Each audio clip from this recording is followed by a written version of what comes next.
First, I would like to acknowledge the traditional custodians of this land and pay my respect to their elders past and present.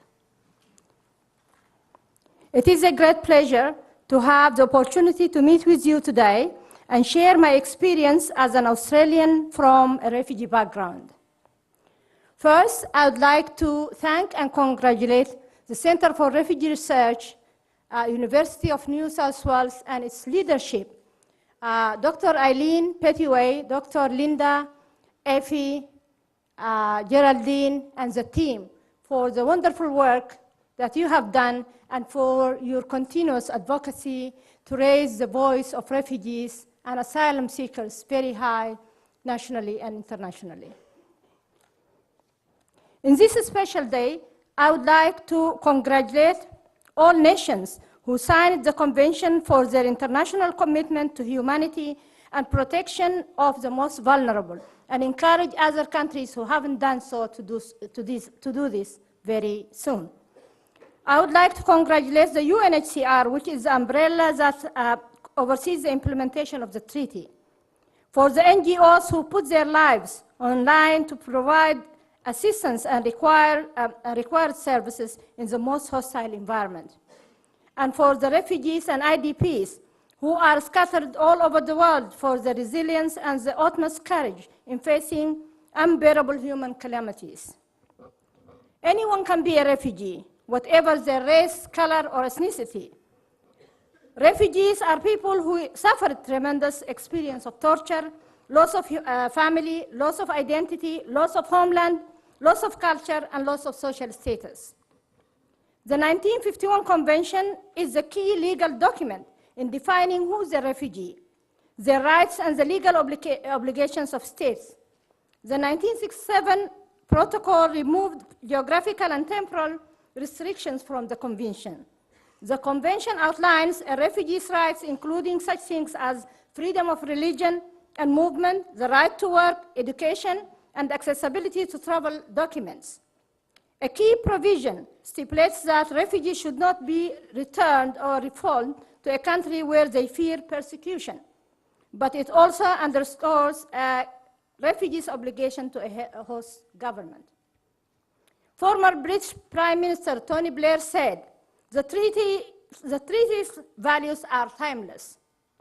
And Ruud Lubbers, a former Dutch Prime Minister, has warned that many prosperous countries with strong economies complain about the large number of asylum seekers, but offer too little to prevent refugee crisis, like investing in conflict prevention, return, reintegration, and he said, in any case, no wall will be high enough to prevent people from coming.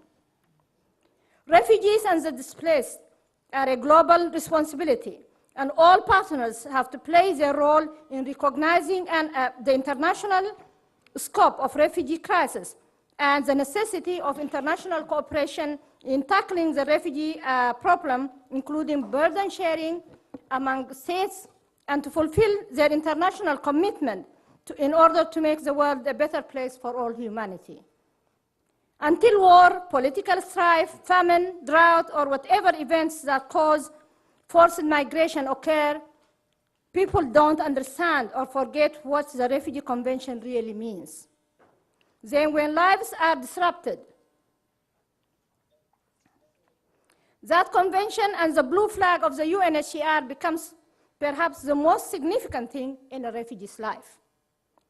No one wants to be forced to leave home, especially not to be forced into the life of a refugee. But this continues to happen to millions of people around the world. I am originally from Eritrea and arrived in Australia in 1992. As a young person, I had big dreams. Like young girls all over the world, I had never thought that, or had never crossed my mind, that sooner I'll be a refugee. My personal aspirations was to study and practice medicine, get married, have children, and enjoy life.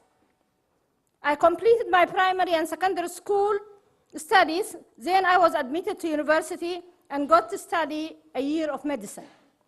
However, the situation in my country became unstable, then worsened, and eventually I had to flee to the Sudan to escape the war, which was then raging between Eritrea and Ethiopia and had claimed the lives of thousands of innocent people. That was the first time I had to face the hard reality of being a refugee. After 3 days and 2 nights, walking, I and a group of students who could barely walk saw the blue flag flying along the Sudanese border. That was an unimaginable and unforgettable moment of rebirth, an unimaginable sense of relief. I had a very tough experience. The first challenge for me was to live in camps that are crowded and under-resourced. To meet basic needs is a daily struggle. People die of hunger, fatigue, diseases, and exposure. Imagine living in a bare land and people standing in long queues in the sweltering sun for hours to get a small ration of food. Think of the sick, the elderly, and pregnant women with no medication groaning in pain. Children crying of hunger and exhausted young people suffer in silence and wait in despair. Nevertheless, those refugees had never lost their dignity and their determination to survive. In a life of extreme hardship, I was very fortunate that after 8 months at the camp, the UNHCR was able to sponsor education for some refugees. I applied for a scholarship to continue my studies. Whilst I passed aptitude tests, career options like medicine, for example, were only open to the local people. Being a refugee, I was excluded from these opportunities. However, I would not let my dreams be completely destroyed by this, having always in the back of my mind how I could contribute to the economic well-being of my people and my country. I applied for a science degree in zoology with a view to continue my postgraduate studies in fisheries because this is one of the main natural resources of Eritrea. I have never thought that it will take so long to return home and that I might never go back again. After graduation, I volunteered as a teacher in a UNHCR secondary school for refugees in the Sudan for 2 years. I'm glad that some of the students I taught in this secondary school are now the doctors that I had aspired to be. They had the chance to go to other countries and prove that there is nothing impossible in life if you have the will and the required support. UNHCR was encouraging outstanding students to pursue postgraduate education, and I was lucky to get a scholarship through the World University Services, so I completed a master's degree in marine biology at Ain Shams University, Cairo, Egypt. 2 years after arriving in Australia, I went to study at Deakin University in Warrnambool, where I completed a PhD degree in aquatic science. Even though the refugee part of my life was hard, it strengthened my character. These strengths made me resilient, and the ongoing contribution for me is not to submit to my reality as a refugee. For refugees in camps today, it's a different story. The UNHCR no longer has the funds to sponsor extreme education programs. In the area of primary education, parents of refugee children have to pay various fees in order to get their children registered in UNHCR or private schools. As a result, vulnerable families, and they are the majority, cannot afford to send their children to primary schools. Older children, especially boys, are also forced to leave school in order to work as casual laborers in the nearby fields to support the families, particularly those without adult males, and given the limited availability of food rations. And others are expelled from schools because their parents cannot afford to pay the school fees.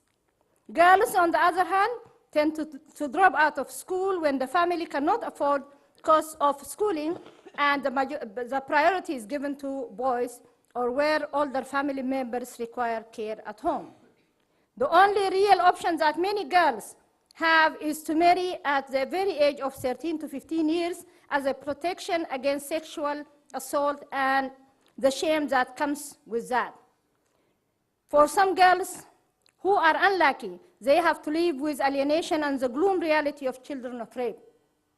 Education is one road to independence and self-reliance. Unless we find donor countries to support education programs, refugees will never get the opportunity, as I did, to gain skills that elevates their lives from poverty and despair. Through education, refugees can contribute to their country of origin, country of first asylum, or to their new country of resettlement or all. The importance of building self-reliance for refugees needs to be reflected in livelihood programs. In camps and in urban settings, refugees can and want to participate in improving their lives. They have plenty of ideas on how to improve services and develop opportunities. But the reality for many refugees in camps today is a life without hope of a better future. To promote self-reliance, there needs to be a shift from a care and maintenance approach to establishing livelihood programs that engage people, build refugee skills and capacity, gain their participation, and make a significant difference in improving standard of living. The programs must be well-funded, well-planned, and protected by the UNHCR. They also need to be inclusive, just to engage young people, the elderly, women, and people with disabilities. Tokenistic projects that engage a few people with the majority sitting idle or unable to take part will never make any real difference, and refugees will linger in a life of hopelessness. And this is what is happening in most of the refugee camps. Throughout time, in camps and countries of first asylum, many refugees dream of having all their problems solved when they are resettled. The Convention protects refugees even after resettlement by ensuring that resettled refugees have all their rights, their human rights, preserved in their new home countries. But resettlement is not always easy, and conditions in new countries can be a surprise. For example, the reality of life in a country town like Warrnambool, in a very cold and windy part of Victoria, are so far removed from most refugees' experience as to be unimaginable. Warrnambool is my hometown. That's where I learned about the real Australian culture and hospitality. That's where people made me feel at home when home was miles away. The experience of being an African woman with a veil in a rural town in Australia was both hard and wonderful. At the beginning, I felt loneliness, but I soon realized the warm, welcoming, and friendliness of its people. I felt a sense of belonging and acceptance of difference. When arriving in a new country, refugees form a community of interest rather than a geographical community. They share the difficulties associated with settlement in a new and very different culture. They share the limited access to information. They share the disruption of their lives and the schooling of their children. They share the issues of poor health and difficulty in accessing appropriate and affordable housing. They share the pressure of adjusting to a new environment. They share the difficulties in entering the employment market. Often they suffer discrimination in various forms, for example, when applying for jobs, and they share the relative lack of understanding of services. They have to learn to adapt to a completely new way of life, and many of them do not speak any of the languages of the settlement countries on arrival, which makes the process even more demanding and a significant barrier to settling in a mainstream society. Furthermore, overseas qualifications may not be recognized, which is a very demoralizing and frustrating thing. Women from refugee background have additional challenges. Children rearing, which was the extended family's responsibility, is now one woman's responsibility. Back at home, we say it takes a whole village to raise a child, but here, women have to take that responsibility alone. Using childcare is unaffordable and sometimes culturally not suitable. So women are left with the only option of staying at home, losing chances of education, and sacrificing their careers. The result is that women in these communities feel isolated, have low self-esteem, and are more depressed. This is negatively reflected in the whole family's relationship. For refugees, the lack of human rights is not a concept, but a reality. Refugees are the victims of crime and not the perpetrators. They have been threatened but they themselves are not a threat. The newly resettled refugees need a more flexible and responsive human rights framework, which recognizes their past rich experiences as well as cumulative effects of discrimination and deprivation in their lives. They need far more community consultations, leading to new supportive policies. They also need mentors to help refugees and their children adapt to the new life. They need support and positive contribution in ways to correct the misconception and stereotyping about refugees held by many societies worldwide. In this transitional period in the lives of refugees, host communities have to look at them as a huge resource. Give refugees a hand, encourage them, and train them to use their potential towards maximizing their participation in economic and cultural development so they can become full citizens and make a positive contribution to their new home countries. Going back to the dreams of the young girls that I mentioned at the beginning of this presentation, realizing all of those dreams after years in camps or of living a half-life in a temporary host country, resolving all the problems may not be possible. In fact, for the first generation of refugees, at least finding a good job and the ideal house to live in are part of the dreams that will eventually or usually take some time to become a reality. So we need to find better ways to manage expectations so that when refugees are resettled, they are prepared as well as possible for the realities of life in their new home countries. Therefore, the pre-arrival offshore programs, like the Australian Cultural Orientation, or OSCO, to prepare refugees and humanitarian entrants for resettlement in Australia are very essential. Opportunities for developing people's self-reliance are so much greater when they are resettled in countries like Australia. We are rich in resources and have one of the best settlement programs in the world. When we accept refugees and humanitarian entrants into our country, the onus is on us to provide programs and initiatives that build the capacity of individuals and communities. Successive Australian governments have been committed to multiculturalism, and as a result of bipartisan support, Australia has had formal multicultural policies in place since the 1970s. Successful settlement and integration into the host community is a key objective of Australia's refugee and humanitarian programs. The Australian government funds a number of initiatives to settle refugees, which include the AMEP program, the Settlement Grants Program, the Humanitarian Settlement Service Program. Those post-arrival onshore programs aim to equip newly arrived refugees and humanitarian entrants for life in Australia. The IHSS program, funded by the Department of Immigration and Citizenship, assists humanitarian clients in their early settlement period in Australia. The IHSS program focuses on capacity building clients' confidence and ability to participate economically and socially in the wider Australian community, and equips newly arrived refugees with the knowledge and skills they will need to access services in the future. AMES delivers HSS in Victoria and takes a strengths-based approach in providing settlement services for newly arrived refugees.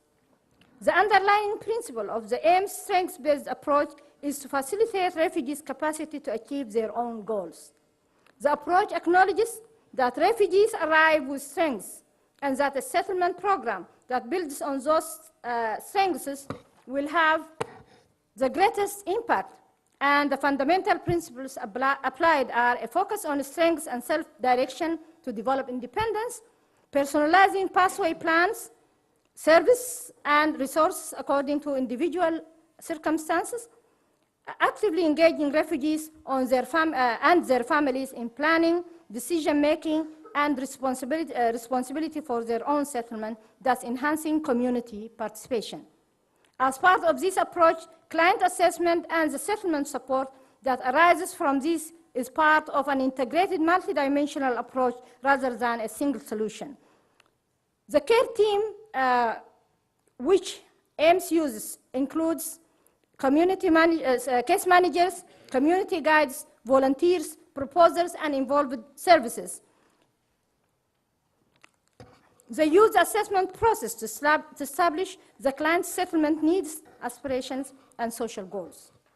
We believe it is essential that in delivering programs for the government and other initiatives that we instigate ourselves or with partners, we build on strengths and empower people through developing individual and community capacity. Not working for them, but working together. As people's skills for self-reliance develop, they see themselves once again as contributors and valued by the society, not burdens. Therefore, AMES has developed a number of initiatives, innovative responses to help build the capacity of refugees and their communities.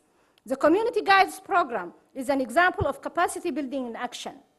Community guides are people of refugee backgrounds themselves. They act as first language support to enable refugees to talk about their goals and priorities in their first language, link refugees to relevant services and to their communities.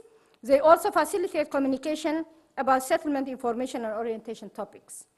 AMES' strengths-based model also uses the highly valued volunteers who play a vital role in assisting refugees to establish connections with the broader society. Empowerment means capacity building, not just building on existing strengths.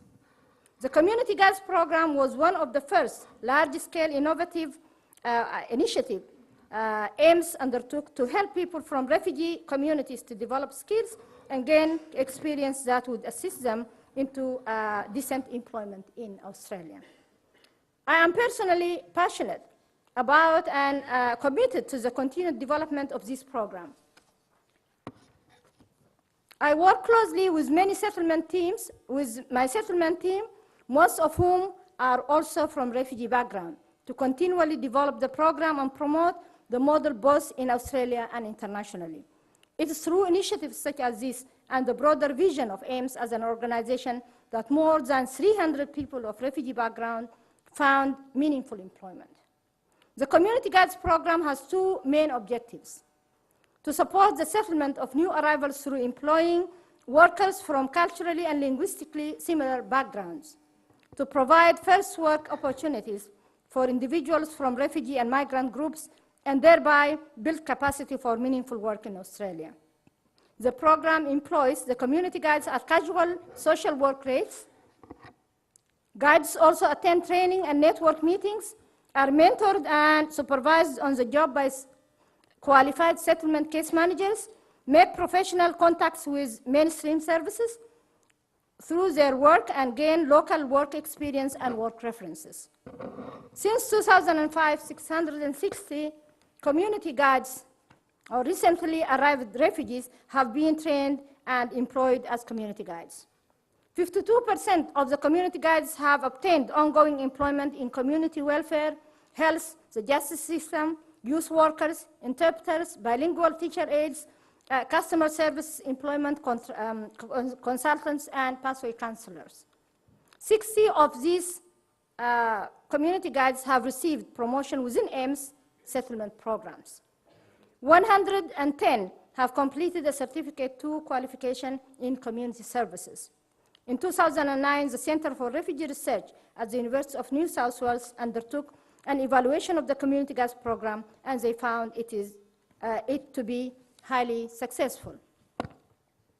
The value of the Community Guides program as a stepping stone to employment has led AMES to expand this into a larger intermediate labor market strategy. The AMES ILM was established in 2008 with the objective of increasing supported opportunities within AMES for newly arrived refugees and migrants to get a first opportunity in Australian workplace via traineeship, work experience, and other paid employment. Using the ILM strategy as a transition to mainstream employment. Transitional employment for AMES clients include employments as community guides, bilingual trainees, settlement information officers, employment information officers, and so on. In 2008-2009, AMES ILM created 50 positions. Over 30 of the people involved in the ILM obtained employment at the end of the program: casual, part-time, and full-time. And a small number of the ILM participants went on to further education. As part of the new AMEP contract, AMES appointed pathway advisors who share the cultural background and first language of clients enrolled in the AMEP. Those advisors provide information and guidance in pathway planning in first language and are able to provide much-needed clarity to clients with limited or no formal education very early in the settlement process. Part of AMES' strengths-based approach is a commitment to consult with refugee communities. The responses and programs described above were developed with input from the communities. Much of the consultations AMES currently does is integrated into our everyday practice. When refugee communities have had some time to establish themselves in Australia, there are many examples of using their strengths to move beyond the immediate needs of settlement. Capacity building within communities has resulted in strong community organizations. They can support broader needs within their communities and make links with mainstream services and organizations. Developing the strengths of individuals and building capacity within communities is often best done through partnerships. Partnerships will show mutual respect and understanding. AMES works with refugee communities to broker partnerships with a wide range of organizations. This includes developing programs that can directly support settlement as well as capacity that is directed at the policy level. For example, some examples of the many community initiatives that have resulted from refugee communities moving beyond individual to organizational strengths include the Ambassador newspaper for the Horn of Africa with AMES, Vic Health, and the William Buckland Foundation. Youth and learning support programs with Foundation for Young Australians and Victoria University. Creative women's programs with the Meyer Foundation and Centacare Family Services. The United Wood Cooperative with AMES and Victoria University. Cross-cultural and educational camp and picnics with Warrnambool and Swan Hill City Councils and Parks Victoria. Arts and performance with the Victorian College of Arts and Multicultural Arts Victoria. Mentoring with Big Brother, Big Sister, and the Bounce Youth Program. And rural employment with Lavadak and service providers, and these are just a few to mention. In conclusion, at the beginning of the presentation, I noted that anyone can be a refugee, and that the Convention is a safeguard for human beings to live with dignity in wartime and in peace. While the UNHCR works tirelessly to protect and to improve the lives of millions of refugees in displacement and wartime, settlement countries must give refugees a chance to make a new life in dignity in times of peace. In this 60th anniversary of the Convention, let us all commit to ensure that no refugee in the world will suffer any longer. Thank you.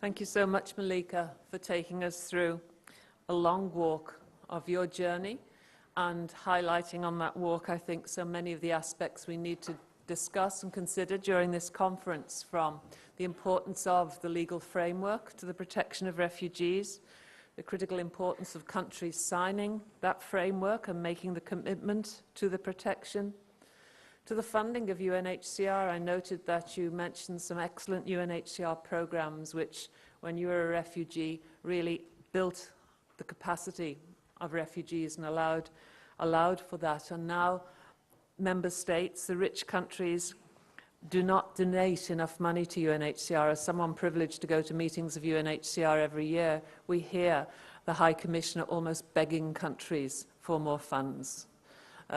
And as Rick pointed out, many refugees are being hosted by the poorest countries in the world. The rich countries take a small number and yet don't donate the money needed to support the poor countries and UNHCR to provide the services necessary to give refugees the dignity and just the basic protections that they need, never mind the opportunities needed if we are going to build capacity. A very famous scholar in this field, Barbara Harrell-Bond, has written a lot about how refugee camps these days don't build capacity. They strip away the capacity that people take into the camps. So people arrive in camps with capacity, and that's eroded by the poor conditions. And I think you highlighted that very well, Melika. Your comments and your description of life in Australia, the sorts of services needed, are really important for us all to hear. And I think you know, I admire very much the work of AMES in the way you are building on the capacity of refugees. And I think throughout the Scholars Conference, this came through. Everyone who spoke positively said, refugees have agency. Why don't we use it? Refugees have capacity. Why don't we build on it? And I think that's a challenge for us to consider. While Rick and John made welcome speeches, I think they also had very important things to say. So I'd like to invite you to the front, and I'd like then to open the floor for questions to the three panelists. Would that be acceptable? Dare you say no when I confront you in front of 400 people?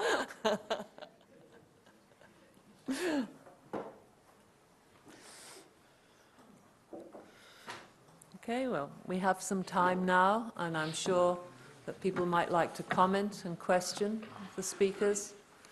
We'll take 3 questions at a time, I think, and then go on. So, to you first, sir. This gentleman here.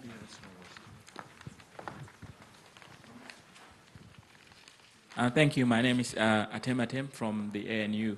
I want to ask you, Melika, and probably John and Rick can comment on this. Would you think it'll be a good idea to remove the settlement program from the Department of Immigration and put it somewhere community service? And I'm saying this because settlement, the way I understand it, and the aim of the program is to actually help new arrival humanitarian entrants to integrate into the Australian society. And so it's really a program, in my view, supposed to be building links with the Australian community and people within the community, and having it sitting in the Department of Immigration makes it feel like, no, it's the Department of Immigration, it's not, our program, it's not, it puts it outside what is Australian. So I don't know whether what do you think about that, moving it into, the community service or something like that, so that it's the Australian community dealing with these issues, not just something that sits at the edge and then everyone talks about it as if it's in the edge, at the edge. It's supposed to be in the center of things. Thank you. We have another question or comment? Deborah.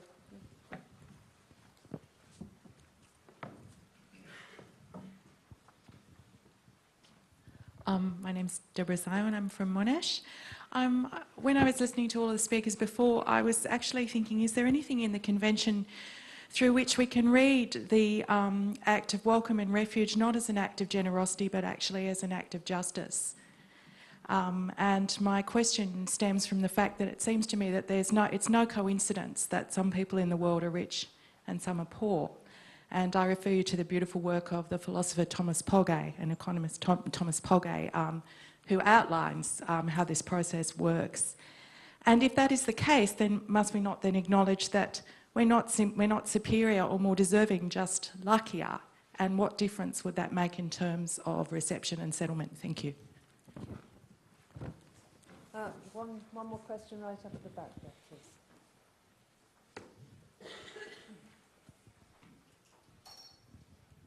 Hi, my name is Adud, and my question goes to Richard. I'm not sure if it is a question or if it is a request, but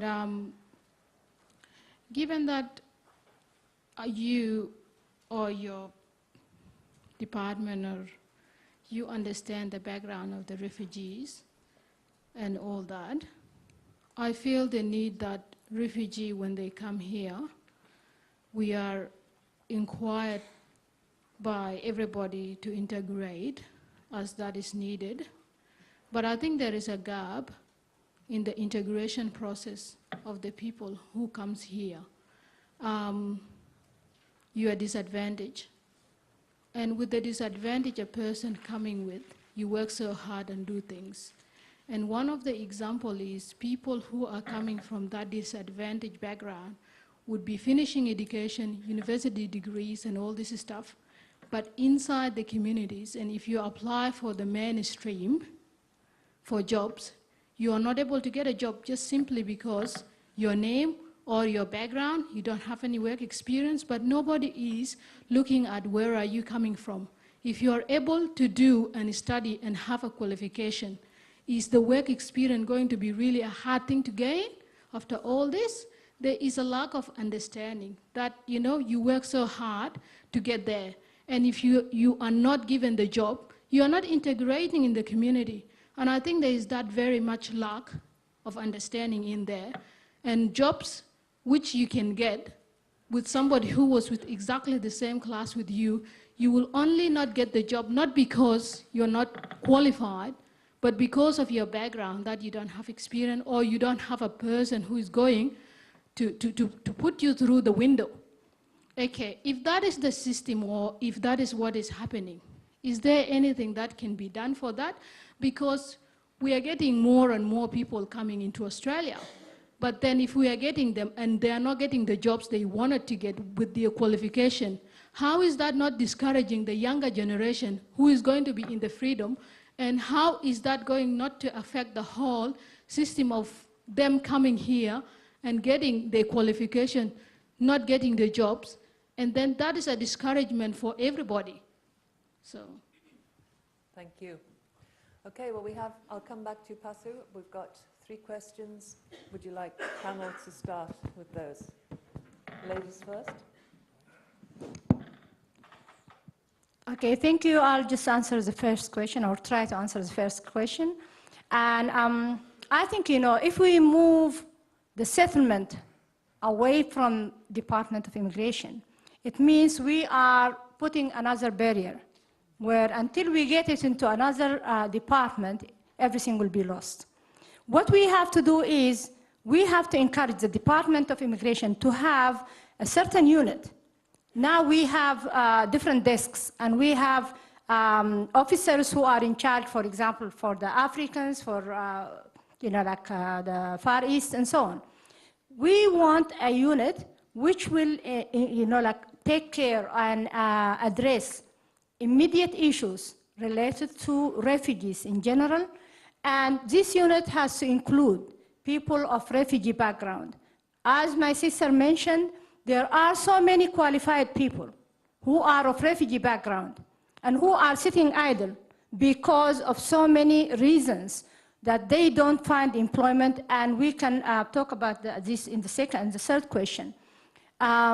So we need to use these resources. We need to encourage people of refugee background who have the experience, who have already been through the process, and they have settled, to be part of that unit, and to have to work in consultation with those communities and not impose solutions, but ask them on how or what will be the best way to address those issues. So the answer can come from the communities, and they will be seen as active participants instead of passive recipients. Thank you. I think just quickly on, not really qualified to discuss the sort of the structures of resettlement, other than to say our government is an absolutely critical element in the smooth operation of a resettlement program. They provide the money. They have excellent staff committed to making sure the program is linked up in all the right places. So I personally don't see any opportunity to take resettlement out of the Department of Immigration and Citizenship, and perhaps the interlinkages between the communities, service providers can be strengthened, but I know there's a huge amount of goodwill on all sides to make that work. Deborah, your point about the convention as the idea of justice in the convention, I think there is a whole certain sense that where most refugees and asylum seekers are being looked after is in the poor or developing part of the world. There is a deep sense of unfairness, inequity in the whole system of asylum, in the way that the international protection asylum paradigm is set up. there's a huge amount of disparity where the wealthy countries are able, because of wealth, to put up often insurmountable boundaries, whereas countries which cannot, by virtue of their own resources or their geographical proximity to conflict, simply can't. So there is a major concern and tension around fairness in the whole system, and I'm sure our policy come philosopher Jeff Crisp will be able to look at some of these things for you in the next couple of days. But I mean, those are the sorts of issues that we as an organisation are very aware of. We hear constantly the voice from the developing world saying, and often ones who haven't signed the convention, frankly, they say, don't preach to us about the convention. We do far better than many convention states do. And a lot of the convention states are not doing what they should. So they're not acting as role models for those who frankly are perhaps doing better outside the convention. Third point, just I do it only but agree, the whole question of recognition of qualifications and skills is an absolutely fundamental one to the successful integration of anybody, whether you're in New Zealand or Australia or in any other program. It's always a problem. You come up against qualifications, the need for standardization in the society, and that of course disadvantages people who either have got qualifications from somewhere else, or perhaps have the skills to be acquired to get up to speed very quickly. There's many ways of dealing with it, but I think you touch on probably one of the most difficult challenges and obstacles to successful integration and contribution to the new society. I just wanted to say about the first question, I think there's a very high level of commitment, and there has been. One of the features of the system is that at the same time as the Pacific Solution was being implemented, the refugee humanitarian program was being developed and enhanced under both sides of government, and we attend consultations twice a year, and there's a very high level of commitment to fulfilling the quotas, and there's a genuine sense of belief in the system within DEAC, and I just agree with what Rick said effectively, and Melika, that I can't see it as a feasible proposition. Thank you. Okay, any more questions now? One, Yes, and two, and three. Oh, I'll come back. 1, 2, 3, and then we'll still have time for another round. Just my question would be going back to, I don't think the microphone's working. I'll just talk. Is it? Oh, sorry. Yeah, my question is about the first question that was asked earlier. Now, I think there needs to be a system that would be acting like an advocacy group in between the Department of Immigration and the settlement service providers, the community. That needs to be more active. Now, there is this, the Refugee Council of Australia and the Settlement Council of Australia. Now, they both do their parts, but I think there should be another independent board there to help the service providers to bring out issues like in a more formal way, like in a collective way, like for example different organizations getting together, addressing issues, and an advocacy group to take that to the immigration and discuss it further. Thanks. Where was the other hand up at the back? Gentleman at the back. Am I up here? Yes, and one over here. Did you get the mic? The gentleman, oh, another gentleman here. Put your hand up again. Can you see? Okay. My name is Dr. Nyasuru from TMSG, which is Tanzania Marriage Support Group, as well as from James Cook University. I wanted to find out the response of the Center for Refugee Research, UNSW, as well as UNHCR, and the Council for Refugees. What has been your response to the government's proposal to send asylum seekers to Malaysia? Thank you. Now, there's a gentleman at the back there. If you turn around and look backwards. Yeah, thank you. Hi, just a few comments. The lady before mentioned the Refugee Council and Settlement Council of Australia. I think they're wonderful forums for these discussions, yet I'm quite often disappointed by the participation. So I think, to get, I don't think we need another organisation, but I think we need to strengthen membership there. in relation to the gentleman's comment about immigration not being possibly the best service to deliver such services, settlement services, they have recently, as most of you would know, put out the counselling aspect to Doha, who have funded QPass, so that was a very positive step, I think. I do tend to be a lone voice in advocating, sorry, a bit nervous with the microphone, so many people, with advocating for the what do you call it, the decommercialisation of settlement services. We provide the HSS program. I'd rather see it go back to something like the SGP program, where we're funded to deliver the services, not, you know, having to put up a commercial contract. Recently there was an issue with the Hunter region with the IHSS providers, and I think that demonstrates, you know, what can go wrong when you put something out for commercial tender. So, yeah, if nobody's familiar with that, might be worth Googling it. Okay, thank you. Okay, Melika, do you want to comment? And there's the big question. I just want to comment first of all on the question on integration. I think, you know, we as people of refugee background, we feel this discrimination on a daily basis. And it is on different levels as well. So it depends on the color, it depends on what you wear, it depends on so many things. And this is the reality, and we have to admit it. Yes, we have to strengthen our advocacy so we can find a better way of addressing and making people more aware. This, as it was mentioned, you know, it's affecting our young people. They are saying, what is the use of having a doctorate or a master's degree if I'm not going to work with that? So, and this is the reality that we are facing.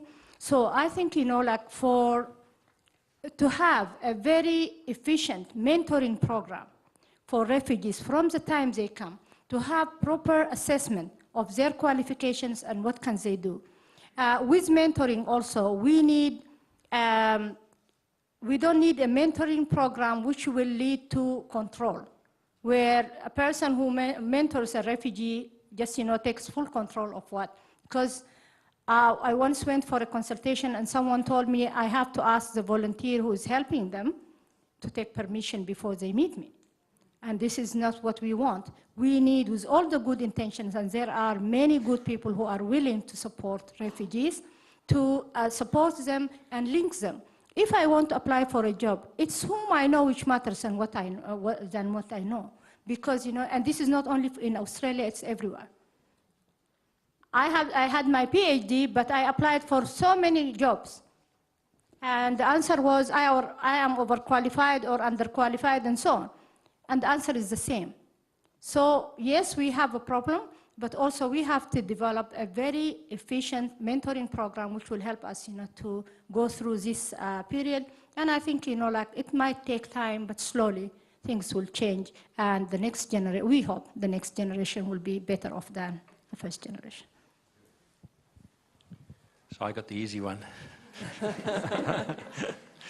I think that the next session at 3 is really going to be dealing with a lot of these issues. And to answer it in justice, I have the sad responsibility to make a presentation on that issue in the next session. So that's what, if you agree, I'd rather do that, so that I don't want to shorten the answer, because I think it's a very important question.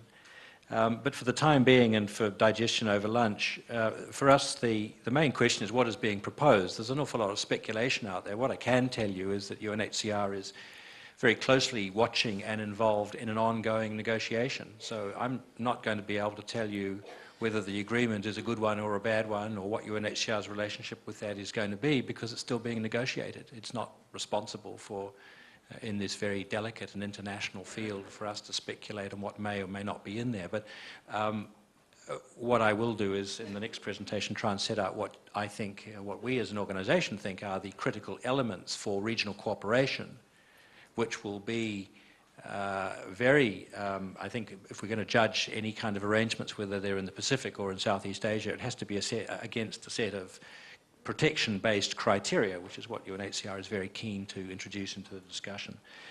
The bottom line question for us in all of this is what is being discussed an effort of genuine regional cooperation, or is it an exercise in regional diversion of responsibility? We've seen a lot of experience in the Pacific of some exercises under the Pacific solution of an exercise of responsibility shifting or deflecting rather than responsibility sharing. So if you'll bear with me this afternoon, I will make a few remarks about the Pacific solution and the Nauru option as it was.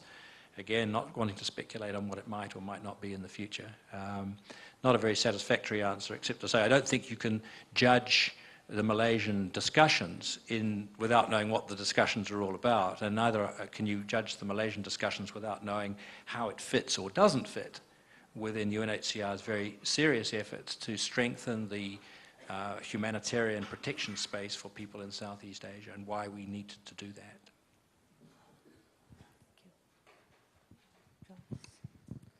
So, for a person from a refugee background, I think, like asylum seekers are also refugees. They have been through a lot of difficulties.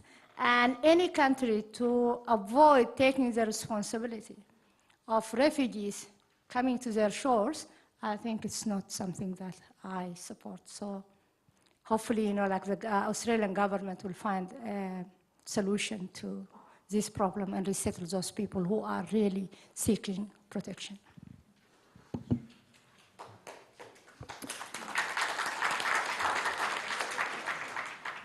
thank you, Melika. I think that this afternoon's session is going to be a very interesting and deep discussion on this, this whole issue. So I hope you'll all be there, and we will have the opportunity later in the week to talk to the Minister. So I think the richer the discussion we have in these sessions, the better position that is come up with, the more useful will be anything we take to the Minister. There were some more questions, I think. Anjana, where are you? I saw your hand up. Lady in the pink scarf there. I think I have a loud voice, so maybe I don't need a microphone. Here we are, it's on camera. When I was coming here from Bangkok to Sydney, I had an Australian guy next to me in the flight. And I think it really, ever since I came yesterday, I was like trying to ask a question about about the settlement, and now I'm thinking of the word settlement and reintegration really deeply. I think it really has a totally different connotation. When this guy was, as soon as he heard that I'm coming here, it's like, okay, what do you think of refugee issues? And he started, and I asked him, and he said, the refugees are like people who come to your house without giving invited, and do whatever you want. And I think it really made me really think, like, how do you deal with that? And also he was really thinking that if the refugees who came here are not going to be reintegrated within the Australian system, there is going to be a conflict. So I think the policies and programs really need to, I think, not only in terms of working with the settlement issues, but really also working with the community here in terms of really respecting the dignity of the refugees. And I think it needs to be really worked out in a multi-pronged approach rather than just one way, because I think there is a lot of resentment. And from him, I really felt a lot of resentment for those who come to this country. So I was really wanting to know, especially from, from UNHCR representative, like, how do you deal with the local people and the refugee issue? Thank you. There's a lady in a pink scarf. My name's Jenny. I'm an advocate for humanitarian settlements. Richard, my question is for you, and it prefigures the session on climate change. My understanding is that, for myself, that all of this is, all the talk that we're having here today is a preamble for the biggest lot of boat people ever. You talk about boats, you talk about climate change, and it's where Australia's positioned in the Pacific, and the number of people who are going to be affected by that. This whole discussion is just setting us up and getting Australia ready for the things that are coming in the future. And it is really crucial, isn't it, that we get ourselves and our house in order to address what's coming. Thank you. Take one more question. Oh, Basu, sorry. Yeah. Okay, we'll have one more round after this, so I've got 2 people already. Thank you, Eileen. My name is Basu. I come from Melbourne. I work for the organization called AMES. My question will be towards the barrier of the refugees, whether Melika or anybody would be able to answer. Yesterday, I attended the Women's Dialogue all day. Every presentation comes and ends. Do you really wanted to acknowledge this, there is racism in Australia, or trying to say, this guy spoke in the conference, we hide it, stave it, and walk on? Because this racism issue has come in Safford and FECA conference as well. And the person who spoke was not seen by many as a person who spoke openly. But are we as a society, I'm just trying to get an answer, is there just individual lobbying is going to work out? Or there is a mass movement really we need? Or how do you acknowledge there is racism in Australia? But you might want to say that, oh, see, Japan is a one country, it doesn't take other culture, is a racism there. See, Germany, let's not compare this Australia. In our own system, there is a limitation to a lot of intellectual people. I myself is a refugee. I'm not contributing less than any of the Australians do in my last 5 years' time. So what I'm trying to say is people come with skills, but why there is that stigma, and how do we address, and do we really acknowledge racism is there, or do we ignore and walk on? Thank you. Thank you.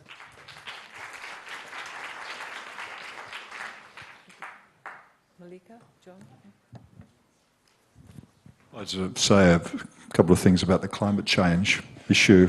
I prefer to use the term environmentally displaced persons, and I think the reality is, despite the fact this is potentially obviously a great humanitarian challenge, it's something that the international community has to deal with within the framework of climate change convention and possibly a protocol.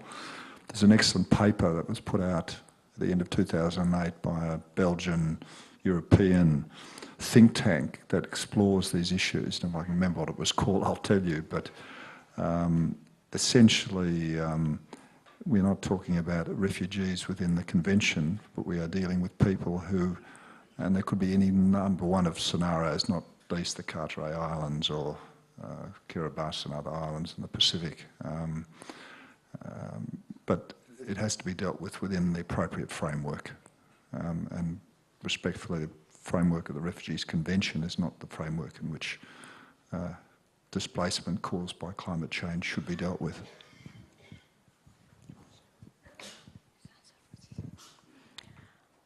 My answer to Basu's question is, whether we like it or not, yes, there is discrimination, yes, there is racism. But then we have to go back and see the reasons. I think, one of the reasons might be ignorance. I have been through, one of the, my neighbor didn't want to talk to me because she said, she doesn't want to talk to black people. But then when she knew me, she started talking to me. And then I told her, but I am black. And then she said, no, but it's you, I am not talking about you, I'm talking about others. So here, it's a matter, to raise awareness and work closely with people. It doesn't have to be one way. We as refugees also have a responsibility. We have to take initiative sometimes and say, approach people and talk to them, explain our causes and so on. And that's why I think, some of them are intentional. If they are intentional, then always we have to think about that we have so many Australians who are standing by, and supporting refugees, who are there working hard to advocate on behalf of refugees. So yes, it will take time for those, and at the moment we can ignore those ones who do it intentionally. Let us think on how we raise awareness within the Australian society about refugee issues. And I think, people of refugee background has got a very big role to play. Not only that, but also encourage services and the government to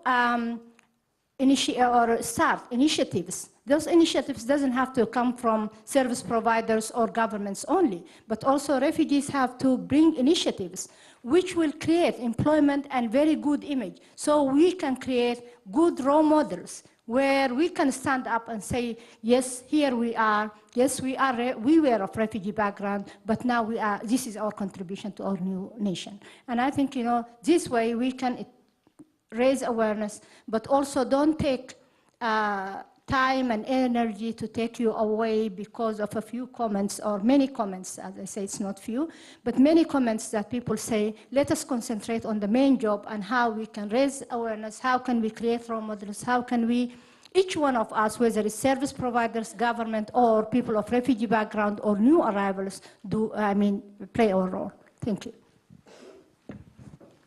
Just responding to the whole, I think the first question about the distinction between asylum and resettlement in my opening remarks, I think is a fundamental one. If anybody's got a way of providing an antidote for the Q-jumper virus, please let me know. One that actually doesn't involve a long 10-minute dissertation, but one that is equally catchy in terms of understanding really what this is about and not about. The closest I've come to, and I've raised it with others, I don't know what you think of it, but it's a bit like asking someone, a patient in an ambulance at the door of a hospital for treatment and being asked to get a doctor's referral letter from Nairobi. And it seems to me it's a little bit like that. You're asking for emergency help from a country that's offering good services, and it's known for providing good services. And yet, somehow you're abusing the system by asking for it at the door of the hospital. You should go somewhere else and get a doctor's referral, because that's the way the system works. And we're trying to play around with that sort of metaphor, and I don't know if anybody's got creative ideas. Jeff, perhaps a prize for the best metaphor antidote to Q-jumper. I think it's a fundamental issue in this country, which feeds into all sorts of misperceptions. Just on climate change, again, I think that's an emerging issue for UNHCR. There's an awful lot of nonsense talked out there about climate change and numbers and impact. I think what's lacking is good quality empirical information and actually consulting with the people who may face the future of being moved. I know Jane McAdam and Marianne Lockery and others have done some very interesting and important work in the Pacific. And what's interesting there is that people who are facing the prospect of being relocated deeply resent the term refugee to their situation. And so it's not just us, the doctrinaire organisation, that doesn't want it, because we think it'll actually devalue the currency for refugees as well. But it's the people affected who don't like it either. They see it as a rather pejorative description of their own situation. The other thing is the reasons why people move for those kinds of reasons are not just about climate change or rising sea levels. It's a complex interaction between development, urbanisation, poverty, work opportunities, increased tidal movements in the Pacific, and then you superimpose other things like tectonic plates moving and volcanoes. You mix all that into a sort of a cocktail of motivations for people to move. Clearly the international instruments and the regional instruments are inadequate to deal with it in terms of responsibilities and mobilising the resources people need. The biggest problem we've got in dealing with climate change is that governments who need to fund it operate on a 3-year electoral cycle. And how do you commit to long-term financial and other responsibilities when you're watching the eye to whether you're going to be elected in 12 or 18 months' time? We've got time, I think, for one more round of questions. So I'll take 1, 2, 3. Gentleman. Oh, yes, and then the gentleman behind with the computer. Good afternoon. My question is for Mr. Richard. My name is Dina and I work in the settlement services. Many refugees that come under the humanitarian and refugee program have high qualifications and experiences in a vast majority of fields. Is the UNHCR planning on working with countries of resettlement to identify these refugees as skilled refugees and perhaps identify employment pathways in order to provide better outcomes for these refugees in their initial settlement process? The gentleman with the computer, just here. Yeah. Thank you. Hi, my name is Bismillah, and I'm representing National Youth Student Body. With the debate on asylum seekers, the first question is specifically directed to Richard, which is that I recently saw the UNHCR's launch of Australian launch of International Alternatives to Detention report. How would you or how would UNHCR reconcile this abolition of mandatory detention with the concept of national sovereignty, autonomy, and the whole idea of nation state? That is the first question. And the second one was that this onshore refugees represent approximately some 3 to 5% of the total migration intake of Australia. And the fear of invasion that is being used again and again by some circles in the media and the politics.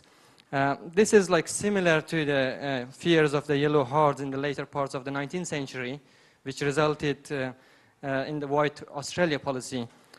Isn't it ultimately about money? Because we spend money on the asylum seekers who arrive here, or whom we take through UNHCR, whereas we earn money on the forms of migration, including the labor migration, the seasonal workers migration, and all others. Thank you. Linda. Linda Bartolome from the Centre for Refugee Research. I think as many people in this room know, the Centre for Refugee Research, Eileen Pittaway and myself have been working with UNHCR Geneva for the last 6 to 8 months, conducting a series of dialogues with refugee women and girls around the world. We've worked in 7 countries, consulting with over 1,000 women. We've consulted with men and boys. One of the most devastating outcomes of those dialogues was the extent to which rape and sexual violence continues to characterise every aspect of women and girls and children's lives, regardless of whether they are refugees in camps, in urban areas in cities like Amman and New Delhi.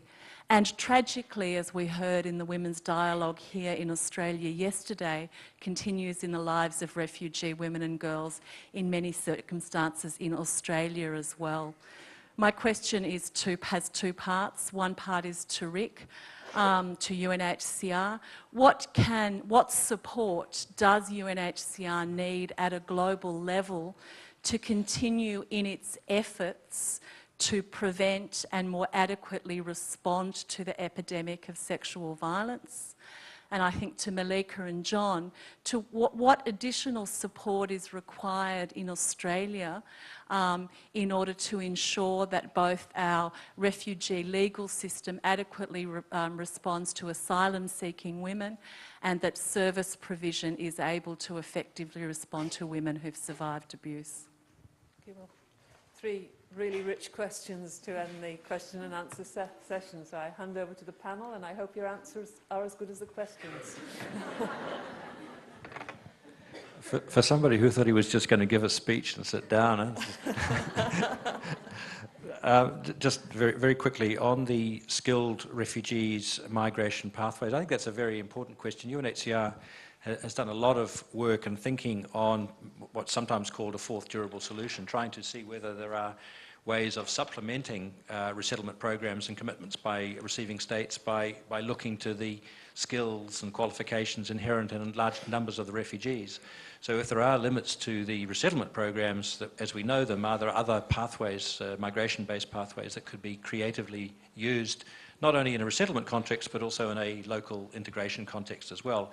One of the challenges in Southeast Asia is not to get everybody resettled out of Southeast Asia, but to try to get them more actively engaged in meaningful self-reliance and work-based opportunities in Malaysia, in Thailand and Indonesia. So there's a huge amount of work that needs and can be done in that space.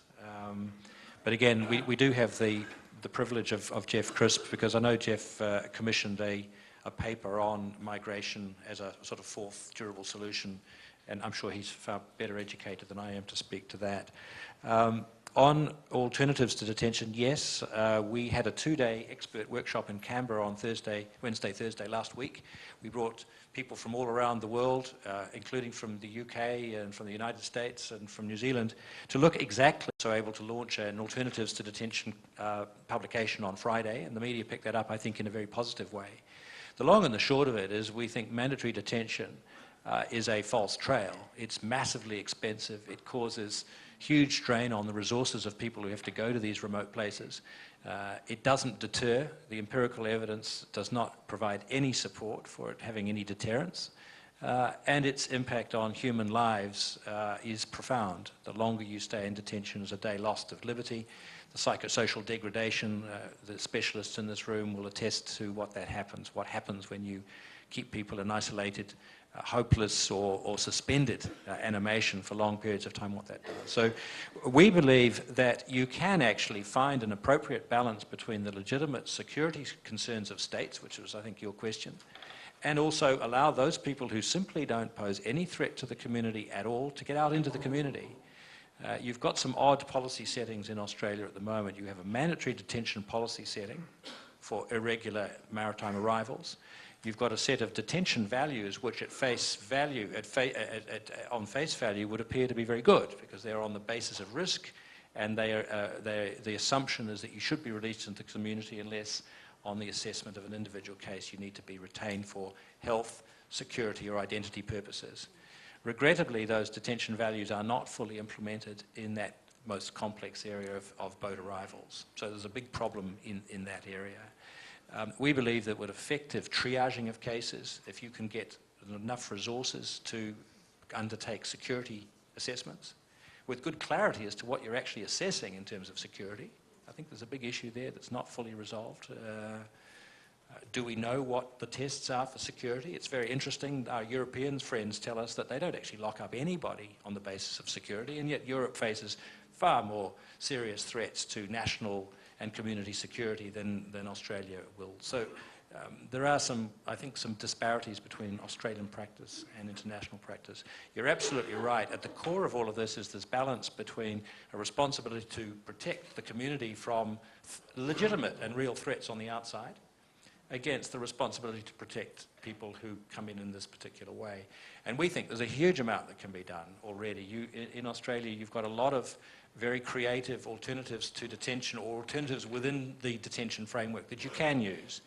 And our sense is that those alternatives are not being fully used in this country. Also, other countries have experimented with a whole range of alternatives that deal with children and family issues and vulnerable groups that allow people to get out into the community.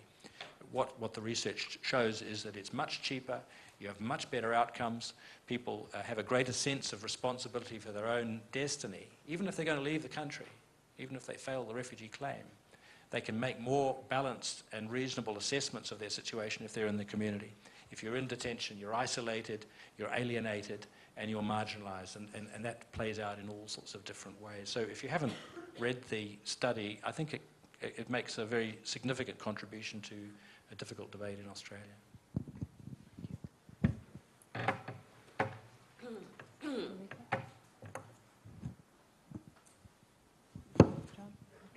Linda, I don't know what the answer is. I don't know what your interlocutors were saying yesterday in relation to whether there are limitations or cultural restrictions on disclosing the incidents of sexual violence. There's no doubt that in terms of the broader community that there are services and we are much more attuned as far as translating that from sort of newly arrived, I assume, refugee communities, women suffering particular ways, and them being taken out of that environment with all the problems that involves, and being afforded some protection within our domestic legal system. I suppose the short answer is, like everything, is to sensitise the existing services to the existence of these problems.